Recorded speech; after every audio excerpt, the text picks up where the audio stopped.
É, Boa noite, professor. Eu sou o Maurício Previtali e, junto com o Vinícius Ramos e o Michel Corrara, fazemos parte das bancadas 3 e 6 da turma 620 de Laboratório de Física 3. Hoje vamos apresentar o último experimento das aulas de laboratório, chamado de campo de bobinas. Ele foi feito durante as últimas 2 semanas e ele teve o intuito de nos mostrar como funciona o campo magnético entre bobinas. Agora eu vou falar alguns materiais que foram utilizados no processo. A gente começou o experimento ligando uma fonte de tensão alternada. Aí utilizamos na primeira parte do experimento uma bobina e na segunda a gente utilizou duas. A gente também usou um amperímetro para determinar a intensidade da corrente, um osciloscópio que foi utilizado na primeira parte da experiência, uma bobina sonda ou somente sonda, que foi colocada dentro das bobinas maiores para a gente calcular o campo magnético. E por último, utilizamos cabos de cobre para fazer as ligações. Na nossa primeira parte da experiência, nós começamos montando todos os equipamentos conforme o professor guiou a gente. E depois de montar, depois de finalizado, a gente pegou o variac e variou ele lentamente para evitar queimar todos os outros componentes eletrônicos. E depois de variar ele lentamente, a gente também configurou o osciloscópio para poder pegar os dados. Após isso, a gente tinha um intuito com esse projeto, nessa parte da experiência, a gente posicionou a sonda dentro da bobina e lentamente a gente foi movimentando a sonda dentro da bobina para a gente poder ver as mudanças no próprio osciloscópio da alteração do campo. A gente conseguia ver a intensidade do campo se alterando conforme a gente movimentava a sonda dentro do próprio campo.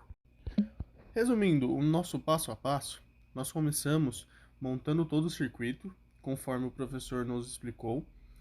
No segundo passo, nós pegamos todas as medidas que nós conseguimos obter com os dados que o relatório nos forneceu. E o nosso terceiro passo foi, com base nas medidas feitas e com base nos dados que a gente conseguiu observar com o osciloscópio, a gente partiu para responder o questionário. As conclusões que a gente conseguiu obter nessa primeira parte do experimento foram que, por exemplo, quando a gente movia a sonda dentro do campo, a gente tinha uma variação na intensidade do campo. Essa variação mudava conforme o sentido que a gente movimentava. Se a gente trazia para o centro, a intensidade do campo era maior. Se a gente afastava ela do centro, chegando perto das extremidades, a intensidade do campo era menor. Isso leva para o nosso segundo ponto, que o campo externo da bobina era menor que o interno, justamente por causa dessa distância do centro. Conforme a gente ia mais longe, chegando no campo externo, o nosso campo se aproximava de zero. E se a sonda fosse colocada em 90 graus, perpendicular à bobina, o fluxo é quase nulo, porque não tem campo cruzado, eles não têm campo se cruzando para gerar esse campo que a gente teria. E ao colocar um metal dentro da sonda, a gente consegue ver também que a tensão induzida ela aumentava junto. Nessa etapa do experimento, buscamos fazer uma análise quantitativa do campo magnético de uma bobina de campo. Para isso, medimos a amplitude do campo magnético produzido por uma bobina de campo através da tensão induzida na sonda. Para isso, substituímos o osciloscópio do circuito pelo multímetro e medimos as tensões eficazes com a corrente fixa no valor de 2,5 amperes. Posicionamos a sonda no centro da bobina de campo e começamos a movê-la. Esse processo foi repetido para 9 distâncias diferentes. Finalmente, anotamos os valores obtidos na etapa que acabou de ser descrita e calculamos a tensão induzida, os campos para cada medida. Com os valores obtidos, fizemos um gráfico do campo magnético em militesla pela distância em centímetros. Pode-se observar que o gráfico ele sempre será espelhado. Nessa parte do experimento, analisamos quantitativamente o campo magnético formado por duas bobinas de campo ligadas em série.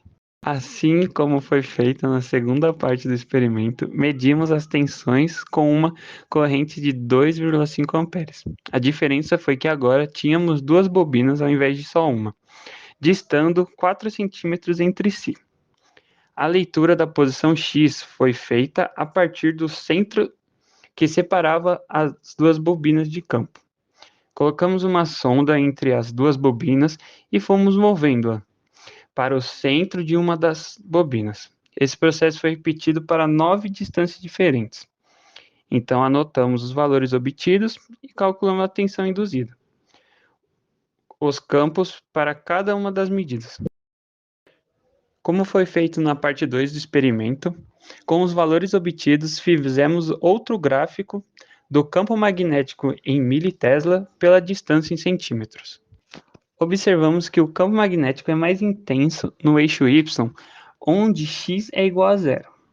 Entretanto, conforme nos distanciamos do centro da bobina, região mais intensa, o campo se torna menos intenso.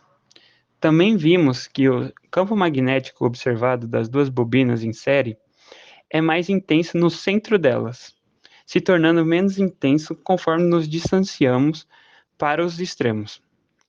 Além disso, concluímos que o campo magnético gerado pelas duas bobinas foi formado a partir da sobreposição dos campos individuais.